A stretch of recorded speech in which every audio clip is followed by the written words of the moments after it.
This video was supposed to go up 2 weeks ago, but I forgot to check Twitter and then I realized.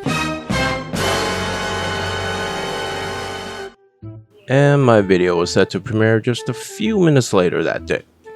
So I had to pull the plug, re-record parts, and make sure this content was still worth your time. Originally, I was going to talk about the translation issues I noticed in the first 2 episodes of Lord of the Mysteries. As a native Chinese and English speaker, I felt the quality was subpar, almost like machine translation from these piracy sites. After reading Light Novel Historian's tweet, I realized Crunchyroll had made corrections. But since I already recorded this, I figured why not share it as a fun breakdown. Think of it as a side quest. My first watch of episode 1 and 2 was a blur. Amazing art direction, stunning visuals, but dialogues flew over my head.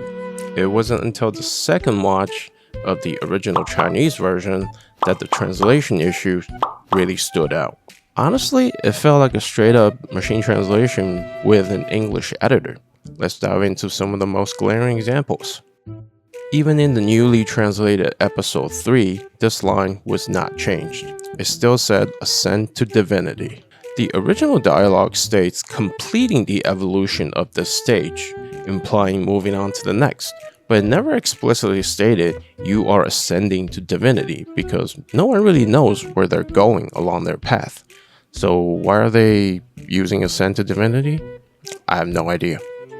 And boy, there's a lot more of those. Alright, on to my favorite section, humor and nuance. Now in this scene, Klein's monologue clearly showed a sense of helplessness in his voice, but the translation came out, well, a sense of disdain and resignation. Not what he said. He said he felt like he was being judged by his sister, and she gave off the vibe that she gave up on all of this. The translation did not capture the original humor. It could have been, why do I feel like I'm being judged? And she's the one giving up. Or, why does she look so disappointed and like she's giving up? And let's not forget the caring for stupid brother one. Jesus. It's like those nursing staff at a nursing home looking at old people. They don't want to do their job, but they gotta. Yeah, Melissa gave off one of those looks. The translation on that one could have been, what's with her? Why does she act like she's caring for a dumbass brother? Or, what's with her? Why is she acting like I'm mentally disabled? Sadly, the translation completely missed the brother and sister dynamic. Now this one is one of the more complicated jokes from the Chinese internet. This joke is poking fun at unrealistic expectations.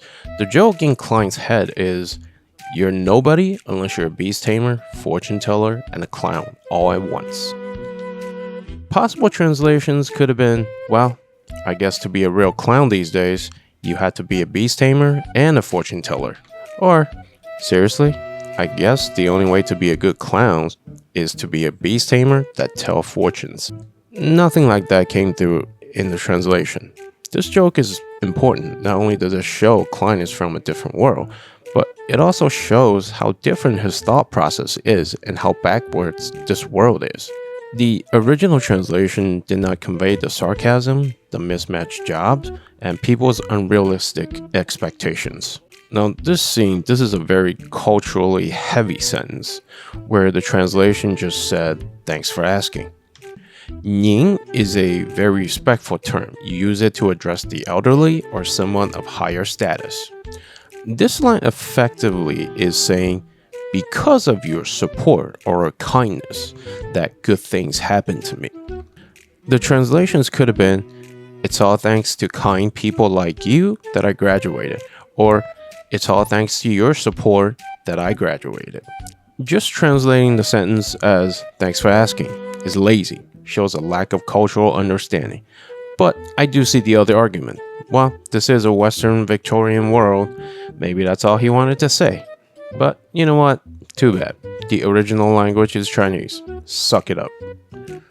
Yes, the celestial worthy, even though that's not what it says. The writing on these talismans are all titles honoring a supreme deity in Chinese folk religion and Taoism. That's why in episode 4, you see Klein wrote black and yellow as part of his spell as the Fool. It could have been translated to, would be something like, Blessed the immortal supreme of profound heaven. Or, any of these on the screen. Yeah. I personally find these important to get right because it shows you the Chinese thinking inside Klein and how much he believes that these incantations to be the key to his way home, and Xuan Huang's continued influence in his power in the future, I think. This is a famous Chinese slang phrase. Literally means, if you don't seek death, you won't die. And if you have a Shanghainese mother, you might have heard 作息. Now, if you haven't, don't worry about it. I love you, Mom. The actual translation missed it entirely.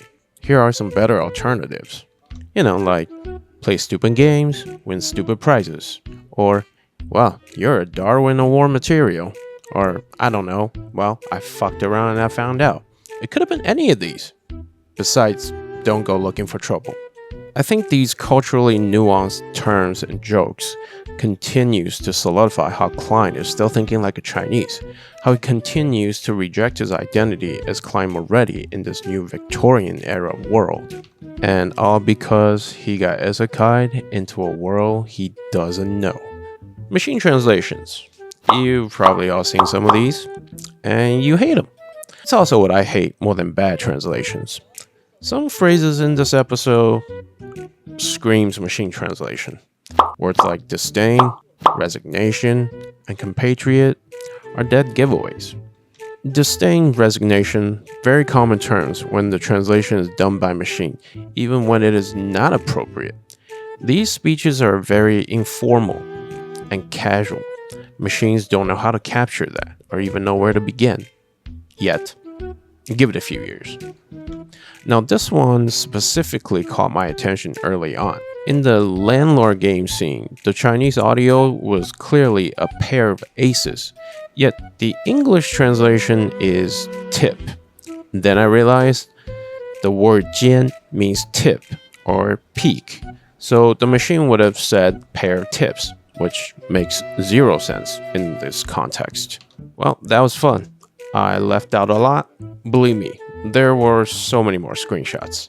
But I figured this is probably enough before I lose half the audience. I hope I made this enjoyable for you. Most importantly, I hope this video helps show you how nuanced and layered the Chinese language can be. There's so much subtext and context that can change the entire meaning of a sentence. Crunchyroll should have done the right thing in the beginning, which is hire a real professional team to do the translation. Lord of the Mysteries will never get a 90 from me. I'll always compare it to the original Chinese. There will be more Chinese donghua coming to the West. There's no doubt about it in my mind. So if we want better translations, we need to demand it, and we need to voice our concerns. For now, the corrected translation is a step in the right direction. Let's make sure this isn't the end, but the beginning of better things to come. Let me know if I got anything wrong in the comments, give me a like, and definitely a subscribe. Seriously, 90% of you aren't subscribed yet. And hey, join my Discord. Trying to build a community is hard work, but we're 1800 strong. Until the next video, may your cultivation be without tribulation. Bye.